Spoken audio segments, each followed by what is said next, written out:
Hi, I'm Kato. I know why you're here. If you're one of my Instagram followers, you've waited for this for a very long time. It's time for me to overanalyze a last-minute character of a kid's show in the universe of my hyperfixation. For as long as the third season of The Lion Guard has been out, I've had certain opinions over Rani that's caused either a lot of agreement and acknowledgement, or just a bunch of children trying to get me taken down because I said I didn't like her, and that's an understatement of the amount of rage I have towards this stupid fictional lion. Fun fact, someone tried to get me kicked off the Night Pride series because I am quote-unquote rude and hate Rani. Obviously, it didn't work. Anyways, Rani sucks. I hate this bitch. Everything about her, from her general attitude towards everyone and her shady-ass backstory, makes me roll my eyes into another dimension. I thought I'd make something about this because I haven't seen anyone else do it. I find that a lot of people will worship a main character just for being a main character. Rani specifically being an interesting case to me. So many people idolize her character for literally no reason. I've been researching, watching episodes over and over, and I still can't find a single redeeming quality for her. She sucks! Let's start at the beginning. Spoiler warning for all of Season 3. The guard finally reaches the tree late at night. Bunga wrecks shit for everyone. So the guard is trying to move rocks, and Kion is restless and impatient because he has no control over his emotions because of his scar. I'll probably make a separate video on his character development because I think it's pretty great. And the Night Pride tries to investigate who these mysterious strangers are. Frankly, this whole incident is completely Balio's fault, as he is the one to attack Kion completely unprovoked over him sounding mean, which is immediately forgiven by Rani, who blames Kion for it 5 seconds later. Anyways, Kion's scar starts acting up and he roars at Balio in complete self-defense because this little shit won't listen to anything Kion has to say. And Rani doesn't give Kion or the guard a proper chance to explain themselves. She's just a hypocrite, walks away. Mind you, doesn't even fix the rock slide problem herself, so other animals that aren't stereotyped as threats can get in. She just leaves to go shit-talk with her grandmother and makes sure Balio doesn't have a concussion, like the loving and caring sister that she is.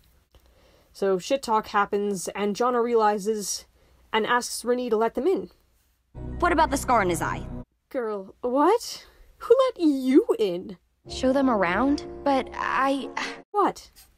Think of them as outsiders despite them explaining their innocent side of the story, Kion nearly having to sacrifice his own well-being for Ono's sake, and the guard being so respectful and reasonable that they don't advance the Tree of Life until the Night Pride says it's okay?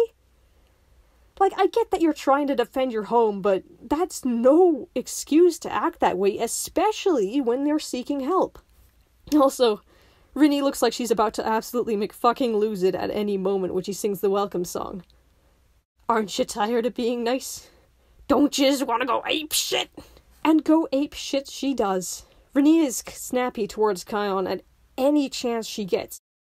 Whenever Kion makes a mistake and calmly offers to try and make up for it, she is not having it. Girl, calm down, they're not gonna be here forever.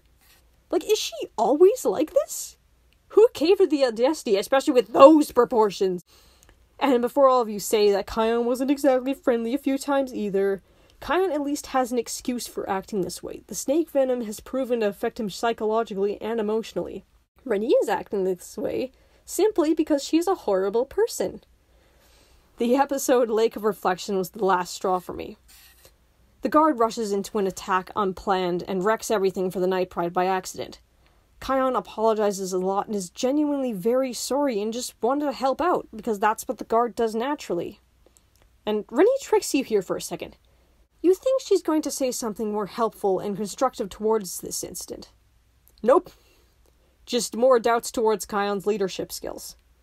When he's at his absolute worst. Right to his face. She tells him he has some potential, but I can't believe people actually overlook this. You can't just do that to someone. Especially in a depressive state like this. It can be so detrimental to that person's health. Never mind someone being in a depressive state, you should never say that to anybody. Judging someone's potential based on what you've seen from them in 5 days you've known them is so incredibly shallow, and it makes me so angry over a fictional character that's supposed to be liked or something. And yes, they've only been there for technically 5 days, judging by the sunsets and sunrises in episodes. At the ending fight, she literally says, "So Kion can lead." I don't need to explain why that's kind of horrible. Which brings me to my last straw of why I hate Rani so much. Episode 17, Triumph of the Roar. Kion learns everything about the Roar from Nightmare Fuel Ascari. A key part of this episode is that Kion doesn't actually want the Roar. I've noticed that this is a fact that goes over a lot of people's heads. He wants to learn everything so he can give it back. He doesn't want it. He knows that he doesn't have to lead with it, so he doesn't need it. And the exact moment where Rani finds out what Kion is up to, she immediately realizes she can totally exploit this for herself. This is the actual face when she realizes Kion can be used to her advantage. This is the face. That's it. And has anyone else noticed that Rani refers to Kion as the Roar?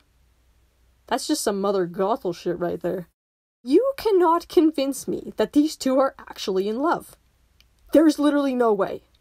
Nonetheless, they get lion married, and Kion keeps the Roar because Rani is a roar digger and obviously using him. For 6 out of 8 days the guard was at the tree. She hated his guts. As soon as he was useful for running her dictatorship, she batted her eyes and convinced him to stay, woo. Something hilarious I noticed as well. Even though the Tree of Life is huge and can fit all of the characters with plenty of space, both the Lion Guard and the Night Pride sleep outside. You want to know the only character that does sleep inside? You guessed it, Rani!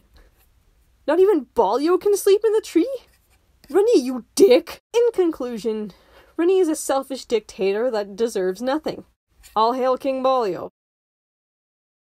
This is in no way to force you to hate Rani. If you still like her after this, go ahead. What's she gonna do, sue me? She's not real, nothing truly matters. I hope you enjoyed this anyways. Okay, bye!